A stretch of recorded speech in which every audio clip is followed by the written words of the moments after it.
आपका जो प्रश्न है ये जलन और कुंठा से भरा हुआ है। जो आपने पूछा है ना अभी, पूजा होगी या नहीं होगी, ये सब बात की बात।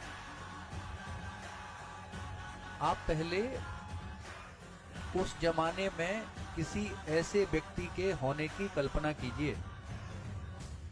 उस जमाने में इन व्यक्ति के पास, बाबा साहब के पास 64 विषयों में 64 बेटा 64 विषयों में मास्टर डिग्री थी। देखो, दो चीजें जानो, श्रेष्ठता है तो स्वीकार करो, अच्छी चीजें हैं यदि अनुकरणीय है तो अनुकरण करो उनका। फेसबुक, व्हाट्सएप, ट्विटर आदि के ज्ञान से आपका काम नहीं चलेगा। और एक बड़ी बात, प्रत्येक भारतीय को गर्व होना चाहिए। पुस्तक का नाम है वेटिंग फॉर ए वीजा। क्या नाम है पुस्तक का? Waiting for A visa. आप गूगल कर लेना इस बात को। कोलंबिया विश्वविद्यालय में इनकी लिखी हुई किताब पढ़ाई जाती है। जलने वाले जलते रहेंगे भाई साहब, आप अपनी जलन बरकरार रखें। जिसे तरक्की करनी है वो इन्हें पढ़ेगा, जिसे अवनति के पथ पर जाना है वो बहस करेगा। जो अच्छी चीजें हैं उन्हें स्वीकार करो। प्रत्येक भारतीय को गर्व होना चाहिए कि एक विदेशी अमेरिका के विश्वविद्यालय में एक भारतीय के लिखी हुई किताब, भारतीय के द्वारा लिखी हुई किताब सामाजिक दर्शन को दर्शाने के लिए आज भी पढ़ाई जाती है।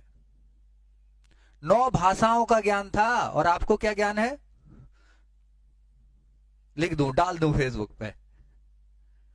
एक बात और समझो, आप जितना आप तनाव बढ़ाएंगे जीवन में, पूजा की जाएगी कि नहीं की जाएगी, बड़ी अच्छी बात है, इसमें क्या बुराई है? जिसका जो मन, भारत स्वतंत्र देश है, करे, क्या प्रॉब्लम आ गई? अंबेडकर को पढ़ा किसने है?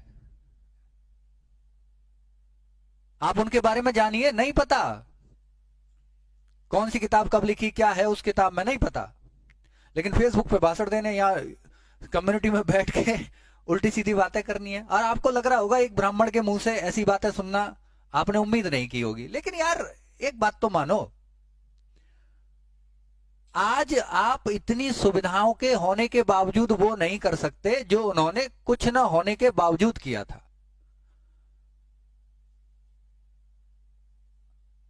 अंबेडकर रोज रोज पैदा नहीं होते। आप तो एक तिनका भी नहीं हो, आपकी मुसीबतें एक तिनके के बराबर भी नहीं है। आगे आप पढ़ाई पे लिखाई पे ध्यान दो, इन सब बातों से हटो। 2-4 आदमी बहिष्कृत हैं। बहिष्कृत हितकारिणी सभा की स्थापना डॉक्टर भीमराव अंबेडकर ने सन 1924 में